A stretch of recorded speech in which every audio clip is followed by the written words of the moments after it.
Karibu tena mtazamaji, tuangazie habari za kisiasa, habari za udaku, kijamii, habari za burudani, michezo, ambako Biomedia tayari imekwisha kufumbata mengi kwa ajili yako. Kama bado hujasubscribe, karibu sana. Tutakuwa mtu wa kwanza kabisa pia kupata taarifa mbalimbali mara tu baada ya kugusa alama kengele, lakini pia unakumbushwa kushare, like, comment, itakuwa inapendeza. Jina langu ni Official Rosdy na leo tuko na story ambako mwanadada Mange amefunguka mazito mara tu baada ya BASATA kufungia wimbo mpya wa Roma Mkatoliki.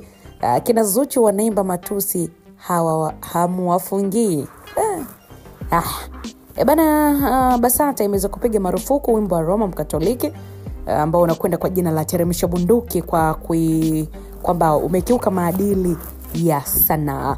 Ni taarifa ambayo imejiri kutoka pale Baraza la Sanaa Tanzania BASATA, ambako wameweza kupiga marufuku wimbo mpya uliotolewa na msanii maarufu wa muziki wa hip hop kutoka nchini. Anajulikana kwa jina la Roma Mkatoliki, lakini jina lake alilopewa na wazazi wake ni Ibrahim Musa, ambaye wengi wanamjua kama hivyo Roma Mkatoliki. Wimbo huu ulipewa jina la Teremsha Bunduki kutokana na kile ambacho kilielezwa kwamba ni ukiukwaji wa kanuni za maadili ya sanaa. Na taarifa rasmi iliweza kutolewa na BASATA tarehe 21 mwezi wa Oktoba 2025, na imeeleza kwamba wimbo huo uliweza kutolewa kwa mara ya kwanza Oktoba 10, 2025, na umeweza kukiuka vifungu vya kanuni ya 25 mabano 6B, lakini pia C na D kanuni za Baraza la Sanaa mwaka 2018, ambavyo vinahusu sasa kuepuka upotoshaji, uchochezi, lugha za ghasia na matumizi ya maneno yenye mwelekeo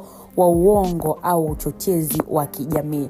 Na kwa mujibu wa hati ya zuio, wimbo huu umeweza kutajwa kuwa umebeba ujumbe unaweza kuchochea hisia za hasira, ukosefu wa amani na migongano katika jamii, jambo ambalo linakwenda kinyume na maadili na misingi ya sanaa ya Tanzania. Na kutokana na hilo basi, BASATA umeweza kupiga marufuku rasmi wimbo huo na kupa daraja la KK au R kwa maana ya restricted, likimaanisha kwamba hautakiwi kupigwa, kuchezwa, kuonyeshwa au kusambazwa kwa namna yote ile ndani ya mipaka ya Jamhuri ya Muungano wa Tanzania.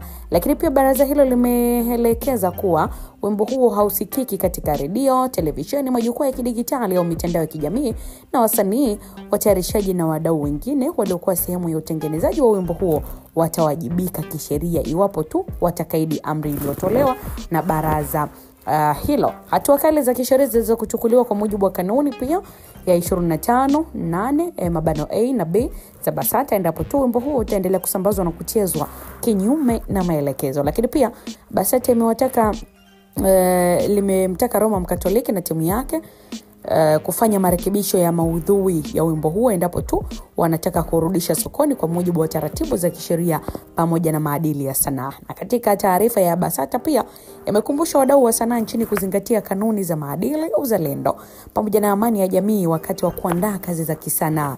Na baraza pia litaendelea kusimamia maadili ya sanaa nchini kwa kuhakikisha kwamba kazi zote zinatolewa zinajenga maadili, umoja na heshima ya taifa letu. Hatua za kisheria pia zitaendelea kuchukuliwa kwa yeyote yule ambaye atapuuza taratibu hizi, imeeleza sehemu ya taarifa hiyo. Roma Mkatoliki, ambaye anajulikana kwa mitindo yake ya kutumia muziki kueleza masuala ya kijamii na kisiasa, kiukweli amekuwa ni miongoni mwa wasanii ambao wana ushawishi mkubwa nchini. Hata hivyo si mara ya kwanza pia msanii huyo kuingia matatani na mamlaka za sanaa kutokana na maudhui yake. Amekuwa akiingia mara kadhaa. Sasa wimbo wa Teremsha Bunduki ambao ulipokelewa kwa hisia mchanganyiko mitandaoni, huku baadhi ya mashabiki wakiuona kama wimbo wa kuhamasisha ujasiri na uzalendo, wakati wengine wakidai una ujumbe wa uchochezi na kuchochea hisia za mchanganyiko kwa jamii, umeweza kufungiwa rasmi. Na kwa hatua hii basi BASATA wimbo huo hautaweza kuchezwa tena kwenye majukwaa yote yale ya ndani ya nchi hadi pale ambako utaweza kufanywa marekebisho na kupata kibali kipya cha kuchezwa hadharani. Lakini pia BASATA imehitimisha kwa kusisitiza kwa jukumu lake ni kulinda maadili, utamaduni pamoja na heshima ya sanaa ya Kitanzania, huku ikiwataka wasanii kuzingatia uwiano kati ya ubunifu na uwajibikaji wa kijamii. Lakini mara tu baada ya Baraza la Sanaa ya Tanzania BASATA kufungia wimbo huo wa Roma Mkatoliki, kibao cha Teremsha Bunduki Tunamuona dada wa taifa, mwanaharakati wa mitandao ya kijamii Mange Kimambi ameweza kuwavaa BASATA kiukweli kwa kudai kwamba hawajatenda haki kutokana na baadhi ya wasanii kutoka Tanzania wanaimba nyimbo ambazo hazina maadili, nyimbo zinakuwa za matusi lakini hawafungiwi. Mange amemtaja Zuchu na Diamond Platnumz kwa wasanii ambao huwa wanaimba nyimbo ambazo hazina maadili lakini zao hazifungiwi. Kwa vile tu Roma ndo ameona wamfungie kwa madai ya kwamba anachochea na kushawishi maandamano. Amedai kwamba sio haki. Mara tu baada ya Mange kuongea hayo, bana, mashabiki wamemvaa na kumshushia kichambo pia kwa kumwambia kuwa hajui nini ambacho anakiongea, maana wimbo wa Roma 90% umeonyesha kuchochea maandamano ambayo yatafanyika tarehe 29 mwezi Oktoba.